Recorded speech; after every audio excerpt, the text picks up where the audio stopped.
안녕하세요, 선생님. 안녕하세요. 네, 저희 먼저 인터뷰하시기 전에 선생님 소개를 한번 수화로 여기 카메라 보고 부탁드려도 될까요? 네, 그럴게요.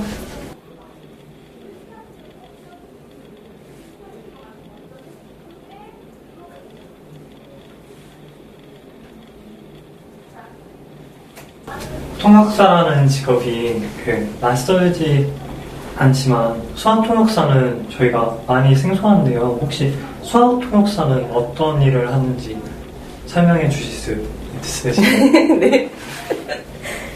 네, 수학통역사는요, 이제 한국에서 언어를 음성 언어로 쓰는 사람이 있고, 시각 언어를 쓰는 사람이 있거든요. 이렇게 그렇게 저는 표현을 해요. 뭐 수화, 한국어 이렇게 표현할 수도 있는데 한국에서 있는 수화랑 또 외국에서 수화랑 다르니까 한국에 안에 있는 시각 언어를 쓰는 사람이랑 음성 언어를 쓰는 사람이 소통을 못하니까 그 중간에서 수화랑 음성 언어, 한국말. 그러니까 수화도 한국말이고 그 음성 언어도 한국말이지만 한국말 안에 있는 음성 언어랑 시각 언어를 해주는 사람이라고 생각을 해요. 그러고 보니 그 뉴스를 보면 화면 하단에 수화를 하시는 분들이 많이 계시잖아요. 네네. 그런데 현재 활동하고 계시는 수화통역사는 어느 정도 계신지 여쭤봐도 될까요? 지금 인원수요? 네, 몇 명? 대략적으로. 대략 몇 명인지 모르겠는데 제가 청각장애인 수만 알고 있었어요. 그러면 청각장애인 수는 우리나라에 지금 35만 정도 되는 걸로 알고 있고요. 근데 그게 등록장애인 수만 그래요. 근데 이제 청각장애인은 2급부터 6급까지 있는데 등록 안 하신 분들도 되게 많아요.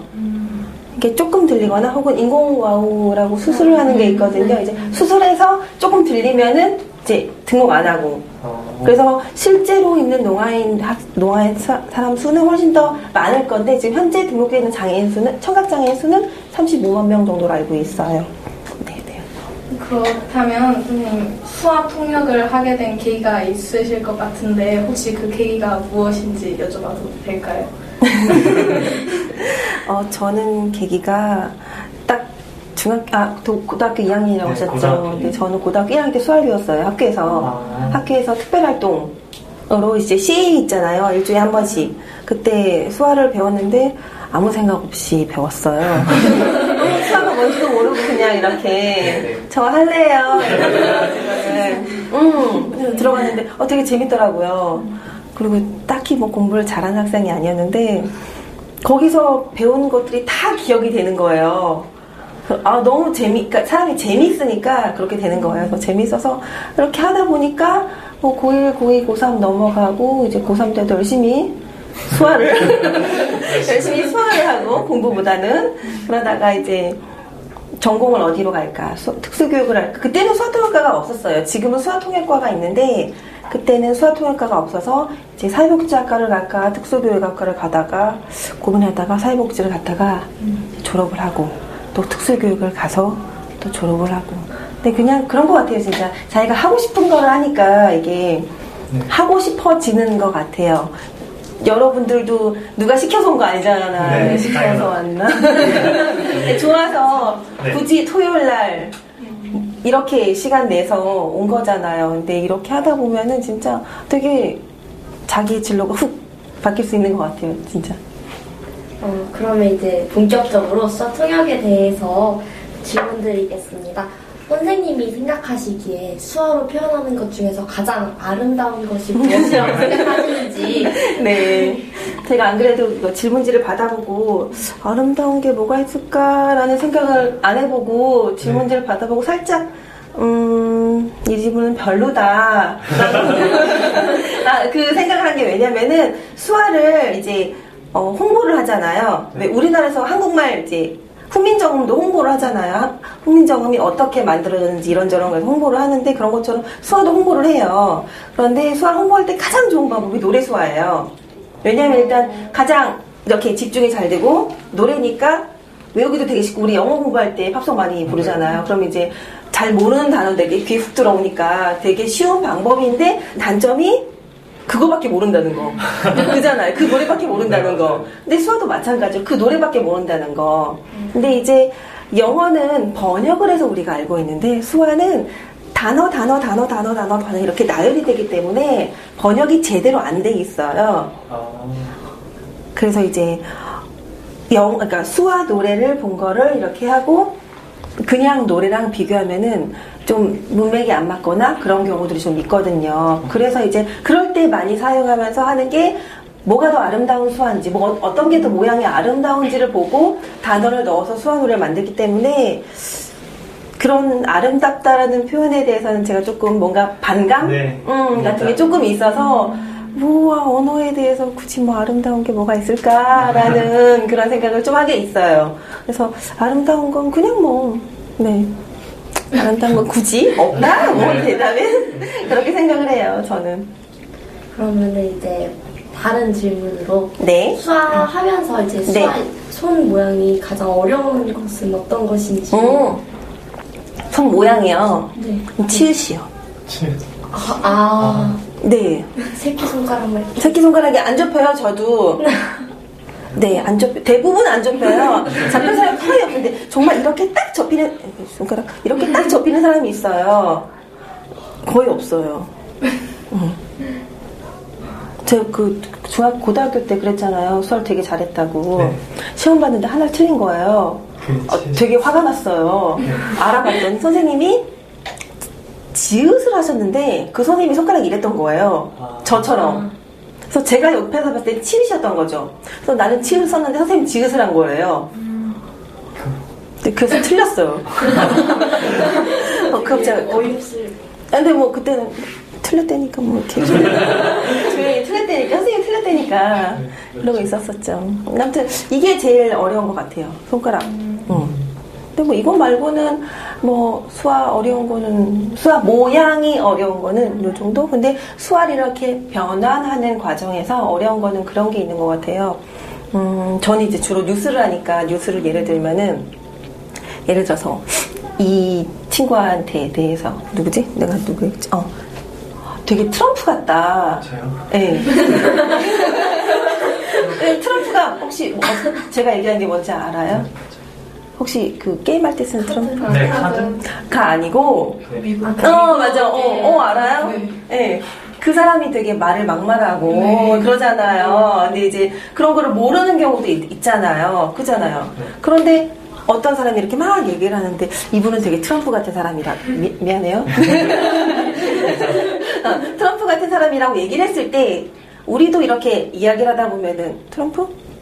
누구지? 이럴 때 있잖아요. 그러면 트럼프가 미국 대선에서 출마했던 사람인데 말을 막말해서 조금 인지도가 별로 좋지 않은 사람이다 라고 이야기를 처음 언을 해야 되잖아요. 네. 그런데 그거를 수화할 땐 그게 더 되게 많이 생겨요. 문화가 다르니까 트럼프에 대해서 모를 수도 있고, 그러니까 우리가 트럼프에 대해서 잘 모르는 것처럼. 그러니까 이제 다른 것에 대해서 설명을 할 때 저는 설명이 더 길어져야 되는데 화자는 말하는 사람 이미 말이 끝나버렸어요. 그렇다고 이 사람이 내 말을 기다려주진 않잖아요. 그렇다고 막 대충 끝내버릴 수도 없고 정말 수화를 확 빨리 버리면 또 이렇게 끊어버리고 그러니까 이제 간결하고 알아듣기 쉽게 이렇게 좀 설명을 해야 되는데 그런 부분이 조금 어려울 때가 있어요. 이렇게 수화를 통역하다 보면은 어려운 점이 생기는 게 그런 것들이 좀 있는 것 같아요. 이제 영어에도 문법이라는 게 있잖아요. 뭐 중국어나 다른 언어에도 문법이 있는데 혹시 수화에도 문법이 있는지 좀 되게 궁금했거든요. 그걸 한번 여쭤보고 싶어요. 있는 것 같아요. 있지 않나요? 문법이 있어요. 근데 이렇게 우리나라 한국말은 굉장히 역사가 오래됐잖아요. 그리고 되게 체계화돼 있잖아요. 근데 수화 역사가 더 길까요? 한국말 역사가 더 길까요? 음성 언어 역사가 더 길까요? 한국말이 조금 길지 않을까? 저는 수화가 질문을 파악했어. 왜냐면 우리가 고인돌 시대 같은 데 보면 이렇게 그림으로도 표현하고 몸으로도 표현하고 그렇게 하잖아요. 그래서 이제 몸짓 언어라고 그러죠. 그러니까 조금 더 수화 언어라기 하기보다는 이제 몸짓 언어라고 하는 부분이 조금 더 많은 비중을 차지했겠지만은 수화가 좀 더 빨리 만들어졌지만 체계화된 건 훨씬 더 한국말이 더. 왜냐면은 이미 정리를 다 끝나고 만드셨잖아요, 그분이. 우리 왕님께서 정리를 다 끝나고 만드셨기 때문에 이건 뭐 이미 다 체계화된 거고, 수화는 체계화가 아직 정리되고 있는 중이기 때문에 굉장히 조금 차이는 있지만, 수화는 문법이 있어요. 어떻게 있냐면 항상 주어가 먼저 나와야 돼요. 그러니까 이제 예를 들면은 교통사고가 났습니다. 막 뉴스를 예를 들면요. 교통사고가 났어요. 그러면은 교통사고라는 단어는 이렇게 해요. 이거 버스. 근데 중요한 거는 교통사고 났습니다. 뭐 양화대교에서 뭐 버스 하나랑 뭐 택시 하나가 받았습니다. 이렇게 얘기가 나오잖아요. 근데 교통사고 났습니다 하고 제가 내용을 모르고 갔을 경우에는 일단 교통사고라고 해. 그 다음에 버스랑 택시랑 받았대. 근데 또 이렇게 받았어요. 정면으로. 근데 내용을 보아하니 택시가 가고 있었는데 버스가 뒤에 간 거예요. 그러니까 저는 그럼 세 번의 수화를 다 틀리게 한 거잖아요. 처음에는 일단 버스끼리 받았다고 해놓고, 그 다음엔 또 앞에서 정면으로 박았다 해놓고, 또 알고 봤더니 뒤에서 박았네. 이런 식으로 이제 내용을 알아야지만 들어갈 수가 있어요. 그래서 되게 그런 부분이 되게 중요해요. 그리고 그런 대명사, 이게 대명사잖아요. 어떻게 보면 이런 버스, 그러니까 교통사고엔 대명사를 별로 안 써요. 만약에 뭐 지나가다가 어떤 사람이 다쳤어요. 버스에 치였어요. 사람이 버스에 치였는데 알고 보니 여자였어요. 아이고 이런 여자야. 그러니까 이제 정확하게 여자인지 남자인지에 대해서 정확하게. 그래서 항상 여자 혹은 남자 이 사람이 뭐 어쨌다 지시하는 건 되게 많아요. 큰 대명사는 별로 안 쓰고 여자가 뭘 했다. 그리고 무엇을 했는데 무슨 말을 했는데 뭐라고 하면서 얘기가 나오고 이런 식으로 이렇게 문장을 조금 잘라서 이렇게 길어지면 한국말도 되게 어렵잖아요. 그래서 중간에 한 번씩 잘라서 뭐라고 했다. 뭐냐면 뭐뭐대. 그래서 이거는 그리고 공간 활용이 되게 많아요. 뭐 미국, 한국, 중국 이렇게 예를 들면은 여기서 얘기하면 이렇게 얘기를 하고 그런데 미국이 얘기를 했는데 이렇게 하면 틀린 거죠. 미국은 이렇게 얘기를 하고 이렇게 공간을 꼭 활용을 해야지. 안 그러면 미국이 분명히 미국을 여기라고 내가 얘기를 해놓고 미국이 이렇게 얘기를 하면 내가 미국한테 말하는 꼴이 돼버리니까 이런 문법도 되게 공간적인 문법이 있어요. 예를 들면 이런 게 있어요. 그럼 선생님 이거 수화 통역을 하실 때 이렇게 네. 힘든 점도 많으실 것 같은데 그에 반면 보람되는 것도 많으실 것 같아요. 힘들 때와 보람될 때가 언젠지 궁금해요. 보람될 때는요 되게 간단한 것 같아요. 제가 지금도 얘기를 하는데 여러분들이 보면서 이렇게 끄덕끄덕하고 웃고 이렇게 피드백이 오잖아요. 그러는 거.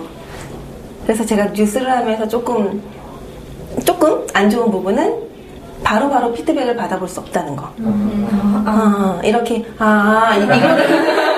이거를 제가 체크할 수 없다는 거. 모르면은 사람 표정이 이렇게 하면서도 딱히 이럴 때가 있잖아요. 고개는 이렇게 끄덕끄덕 하는데 저 사람이 잘 못 알아듣고 있구나. 그럼 다시 설명을 해주면 되는데 모르면은 혼자서 그냥 카메라 보고 해야 되는데 어쨌거나 되게 좋은 거는 항상 이렇게 얼굴을 보면서 끄덕끄덕 하는데 그때가 제일 좋은 것 같아요. 내 말을 알아들었다. 그렇게 알아들을 수 있는 거. 힘든 거 뭐였지? 힘든 거 뭐였지? 요즘은 5시에 일어나야 된다는 거? 아침 방송. 아침 방송이라서 뭐 그거는 뭐 방송국 사장에 따라 다른 거고요. 그거 말고는 되게 공부를 많이 해야 되는 게 제가 잠깐도 아까 얘기를 했는데 뉴스에 되게 관심이 없었어요. 그냥 뭐 대통령이 누구냐 그러면 누군지 아는 정도? 그 정도 했는데 제가 어느 방송국에 가서 이제 뉴스를 통역을 하니까 뭐 인혁당이 어쩌고 뭐 누가 어쩌고 뭐 전 대통령에 대해서 이야기를 하는데 전 대통령이 누군지는 알지만 그 사람이 딱히 무슨 일을 했는지 잘 모르는 거예요. 저도. 그럼 이제 아까처럼 트럼프가 그랬잖아요. 이런 식으로. 트럼프가 뭐 했는데 착이 되는 거죠. 그러니까 이제 뭐 뭐 이승만 대통령이라든지 뭐 전두환 대통령이라든지 뭐 요즘은 박근혜 대통령이 나오니까 그러면은 전 박정희 대통령에 대해서도 얘기가 많이 나오거든요. 그러면은 박정희 대통령이 공과에 대해서 뭐 이야기를 나누는데 잘 모르는 거죠, 제가. 그러면 이제 되게 찾아봐야 될 게 양이 너무 많은 거예요. 그런 양들이. 그래서 그런 거 알아보는, 그거를 되게 공부하는데 1년 정도 걸린 것 같아요. 무슨 뉴스를 무슨 날인지 몰라서. 그러니까 이제는 그래도 이제 뉴스가 계속 이제 흐름이잖아요. 네. 어제 있었던 일, 오늘 있었던 일, 계속 쭉 흐름이니까 괜찮은데, 초반에는 그런 것들. 그리고 저뿐만 아니라 이제 대학 강의를 가시는 분들이 있어요. 네. 그러면 본인이 졸업한 전공 과목 이외에 거를 강의를 가시면은 저랑 똑같은 일이 생기는 거죠, 이제. 그래서 이제 공부를 해야 되는 거예요. 저 아는 분은 그래서 수학통역사신데 애니메이션 학교를 다시 들어가셨대요. 하다 보니까 너무 재밌어서 수학교육도 하고 애니메이션 학교도 다시 들어가시고 그랬다 그러더라고요. 하다 보면은 그런 경우도 있더라고요. 그럼 일을 하시다 보면 네. 슬럼프도 올 것 같은데 슬럼프 극복 방법이 따로 있으시나요? 저는 언제지 슬럼프라기보다는 4, 5년 정도쯤에요. 어떤 모 방송국에 방송국 얘기해도 되나? 모 방송국에서 일을 하는데 그때는 제가 다른 사람들이랑 별로 만나지도 않고 저에 대해서 별로 제 자신에 대해서도 별로 피드백을 안 하고 있었던 상태여서 되게 카메라만 보고 계속 얘기를 하는 게 너무 무의미하더라고요. 그래서 그걸 그만뒀어요. 그만두고 나왔어요. 여기 있으면 안 되겠다. 내가 너무 이렇게 고여있는 것 같아서 그만두고 다른 일을 찾던지 다른 이제 방법을 찾던지 아니면은 공부를 좀 해야겠다 싶어서 나왔는데 그리고 몇 달 있다가 이제 지금 하고 있는 곳에서 연락이 온 거예요. 그래서 나는 계속 하라는 팔짱가 보다. 내 운명인가 보다. 이렇게 생각을 하고, 그래, 열심히 방송 일을 하자. 그래서 열심히 하는데, 지금 이제 같은 스터디가 있어요. 한 달에 한 번 정도, 한두 번씩 만나서 이야기를 해요. 그럼 너는 이 주제에 대해서 어떻게 표현을 했니? 아니면은, 저희는 그 얘기도 해요. 북한에서 새로운 전투기가 나오잖아요. 그 전투기를 어떻게 표현을 할까? 근데 여자들이 많다 보니까 전투기 F-16, X 잘 몰라요. 그래서 이제 남자 통역사들 오면은 얘기를 물어봐요. 뭐야? 그러면 이제 이건 이렇게 가다가 툭툭툭 떨어지는 거고 이건 가다가 이렇게 툭 떨어지는 거고 이건 이렇게 가다가 이렇게 가는 거고 이렇게 얘기를 해줘요. 그럼 이제 통일을 하는 거죠, 저희들끼리.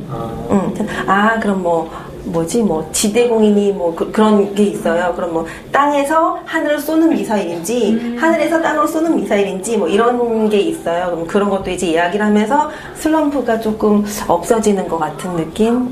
그렇게도 하는 것 같아요. 그러니까 나만 되게 힘들어하는 게 아니고, 모두 다 같이 이렇게 이야기를 하니까 되게 좋으면서 좋은 것 같아요.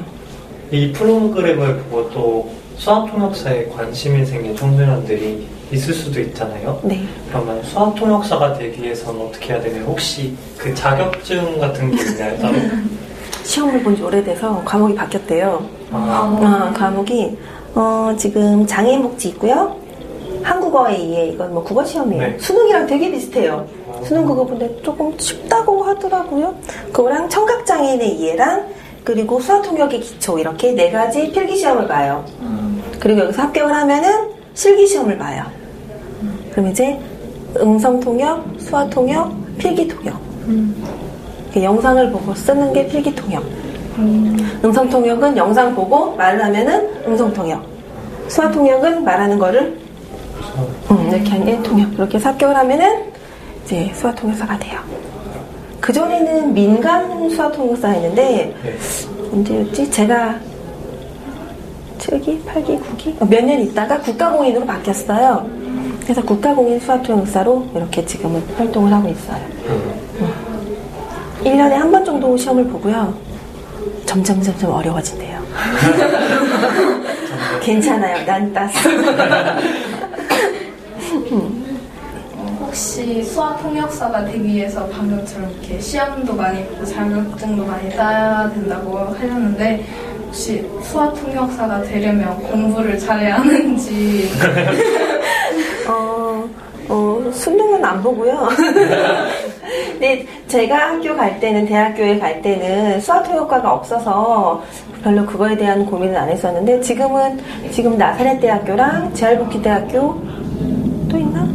2개 정도 있는 걸로 알고 있어요. 근데 그렇게 학교 네임밸류가 없다 보니까 이런 얘기도 되나?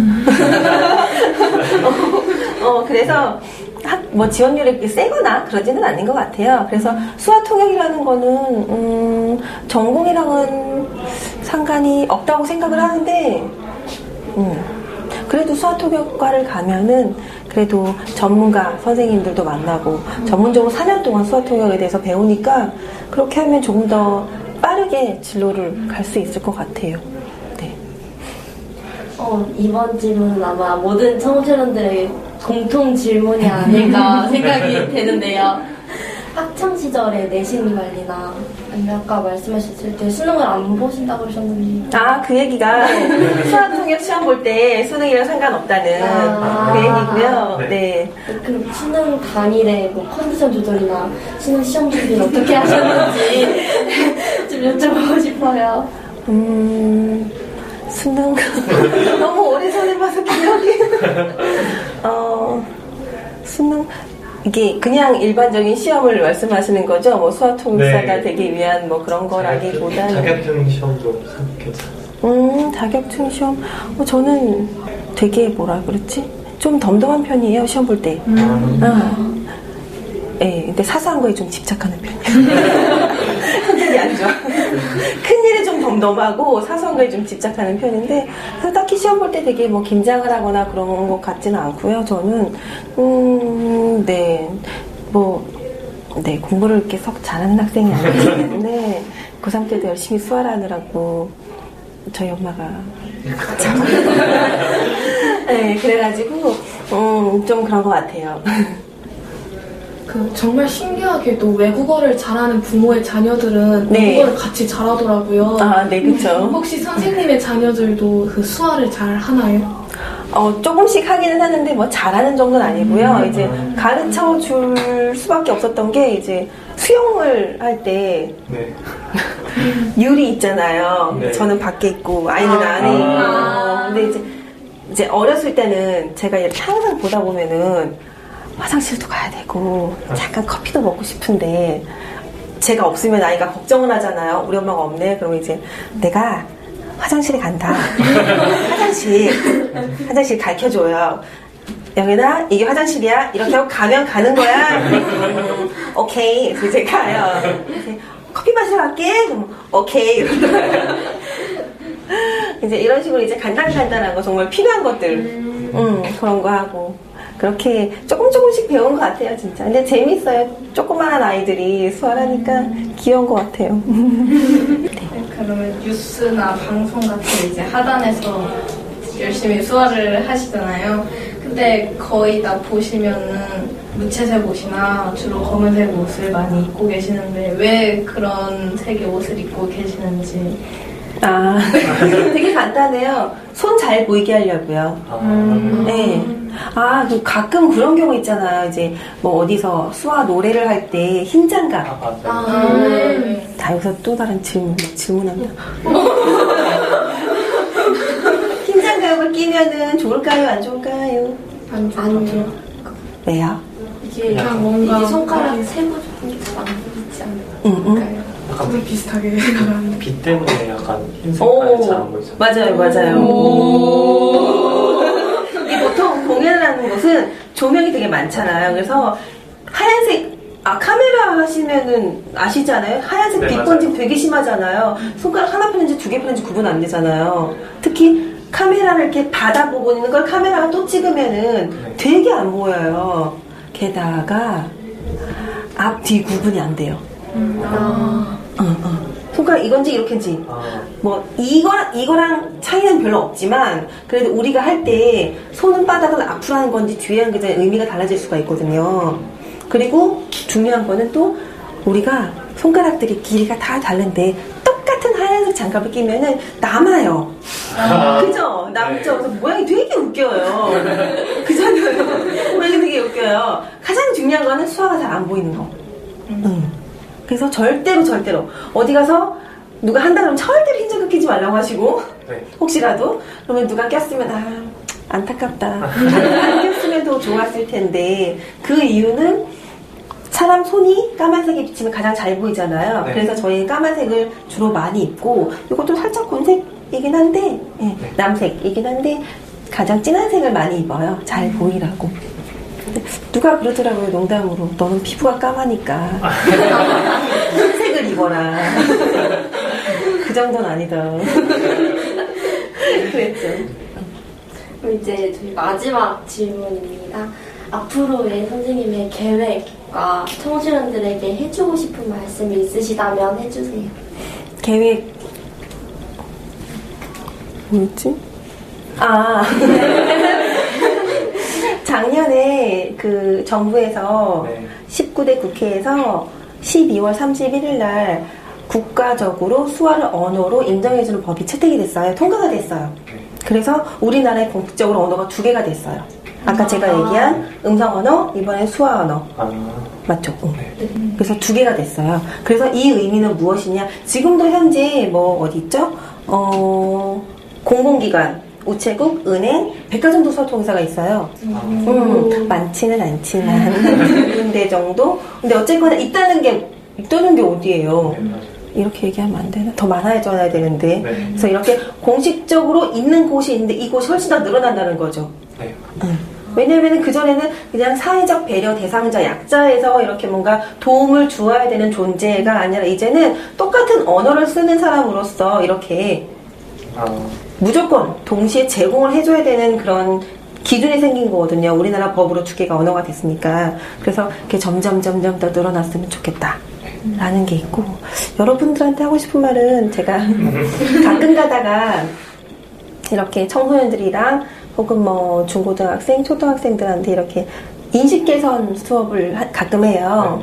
근데 저는 이제 그런 얘기를 잘 하거든요. 다른 게 아니고 틀린 게 아니고 다른 거다. 네. 그 얘기 알죠? 네. 네, 다른 거랑 틀린 거랑 다른 거 알죠? 근데 되게 우리가 쉽게 혼용하는 단어잖아요. 네. 이제 그런 거. 그리고 이제 굳이 되게 도움을 줘야 되는 상대가 아닌 그냥 이렇게 내비둬도 되는 그냥 똑같은 사람이라는 거를 되게 얘기를 하는데, 어떻게 보면 저랑 다른 생각을 가진 분들도 있어요. 농아인이라고 이야기를 하는데, 농아인은 언어를 다르게 쓰는 사람이라고 이야기를 하는 거고, 청각장애인은 청각에 장애가 있는 사람으로 이야기를 하는 거거든요. 근데 저는 농아인이라고 이야기를 많이 해요. 사람마다 달라요. 그래서 어떤 수화통역사들은 청각장애인, 우리가 나서서 또 잘 모르지, 내가 정보를 제공해줄게, 일로 와봐, 막 가르쳐주고 이렇게 이거를 원하는 농인들도 있기는 있어요. 근데 저는 제 생각은 그래요. 이렇게 본인이 할 수 있을 때까지는 하다가 도움을 요청하거나 내가 저 정보를 알아야겠어 라고 얘기하면 알려주면. 근데 물론 그런 건 있죠. 기본적으로 우리가 들을 수 있는 정보는 눈으로 시각적으로 제공을 해줘야 되는 의무는 있지만, 이게 나서서 누군가에게 문제를 해결해 주거나 그런 것보다는 그냥 언어로서 인정을 해주고 또 다른 언어를 쓰는 사람, 장애인이 아니라. 이렇게 얘기하면 좀 잘 모르겠지만 시각장애인이나 지체장애인이랑 좀 다른 느낌이 아닌가라는 생각을 해요. 저는 우리가 다른 나라에 가면은 우리도 언어장애인이 되잖아요. 잘 모르니까.